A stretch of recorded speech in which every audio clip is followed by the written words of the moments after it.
একটু পাগল একটু ঘর দেনালা বউ সাইয়া থাকতে হবো দিদি সাইয়া বৃষ্টির নাম দেওয়ার অবস্থা খারাপ আমরা দয়া ধর্মের একটু ঘর দিয়ে পাগলা তো।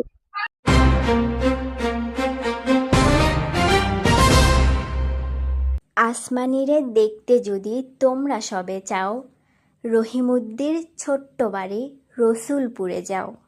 কবি সেই পঙ্গক্তির মতোই যেন বাস্তবতার নির্মম প্রতিচ্ছবি বগুড়ার ধুনুটে রঘুনাথপুর বাঁধে রাজ্জাক মোমেনা দম্পতির ঝুপড়ি ঘরের।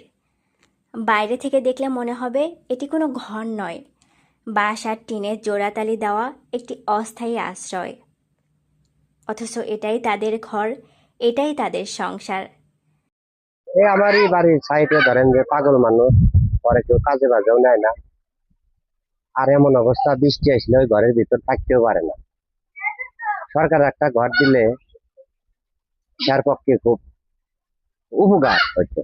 মান্নারবাড়ি ইউনিয়নের রঘুনাথপুর গ্রামের আব্দুর রাজ্জাক মোমেনা দম্পতি দীর্ঘদিন যাবত তারা বাঁধের নিচে, বাঁধঝাড়ের নিচে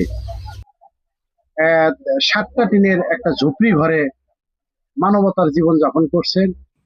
একটু বৃষ্টি হলেই টিনের ফাঁক দিয়ে পানি পড়ে, কাদা পানিতে ভিজে যায় ঘরের মেঝে। রাত কাটাতে হয় এই ছোট্ট আশ্রয়ে। 2 সন্তানকে নিয়ে প্রতিদিনের এই জীবন যেন এক অন্তহীন সংগ্রাম। গরিব মানুষ কাজ বাজ করে হয় না, নদী ভেঙে থাকা ইউনিয়নের আব্দুর রাজ্জাক মোমেনা দম্পতি তারা মূলত ছিল হচ্ছে নদী ভাঙ্গনের কবলে পড়ে দীর্ঘদিন যাবৎ তারা মানবতার জীবন যাপন করছে। আর শুধু মানবতা না, তারা অত্যন্ত কষ্টে মাত্র 7টি টিনের ঘর মানে ছাউনি দিয়ে তারা বসবাস করছে। তাদের 2টি সন্তান নিয়ে তারা খুব কষ্টে জীবন যাপন করছে এবং একটু বৃষ্টিতেই সেই ঘর দিয়ে পানি পড়ে। একসময় ছিল তাদের নিজের ভিটে মাটি, ছিল ঘর, ছিল সংসারের স্বপ্ন। কিন্তু নদীর ভাঙনে সে স্বপ্ন বিলীন হয়েছে বহু আগেই। যমুনা কেড়ে নিয়েছে তাদের শেষ সম্বলটুকু। তারপর থেকে বন্যা নিয়ন্ত্রণ বাঁধই হয়ে উঠেছে তাদের ঠিকানা। মোহাম্মদ আব্দুর রাজ্জাক, উনি দীর্ঘ 10-15 বছর হলে বাঁধের উপরে অস্থায়ীভাবে 5-7টা টিনের ছাপড়ার মধ্যে বসবাস করতেছে। সে একজন মানসিক প্রতিবন্ধী বলা চলে। সে কাজ কাম ঠিক মতো করতে পারে না, এই জন্য লোকে কাজেও নেয় না। তো তার দিন দশা অনেক খারাপ ভাবে চলতেছে।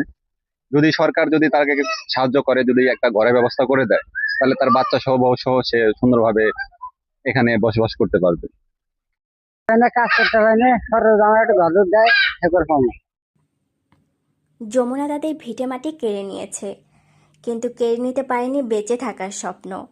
রাজ্জাক ও মোমেনার চোখে আজও সেই স্বপ্ন, একটি ছোট্ট ঘর যেখানে থাকবে নিরাপত্তা, স্বস্তি আর আপন ঠিকানার অনুভূতি। অভাবী এবং নিরীহ এখন ওই রঘুনাথপুর মানে বাঁধের উপরে ছোট্ট একটা ঘর করে থাকে। আয় রোজগার নাই বললে কিছুই নাই, খুবই কষ্টের মধ্যে তার দিন চলে। মানে রোজগার করার মতো তার কোনো পরিবেশ নেই এবং সে দুজনই প্রতিবন্ধী এবং তার 2টা বাচ্চা আছে। মোস্তারি তাবাচ্ছুম শিথিলা, মানাস মিডিয়া। মানাস মিডিয়া, যা দেখি তাই বলি।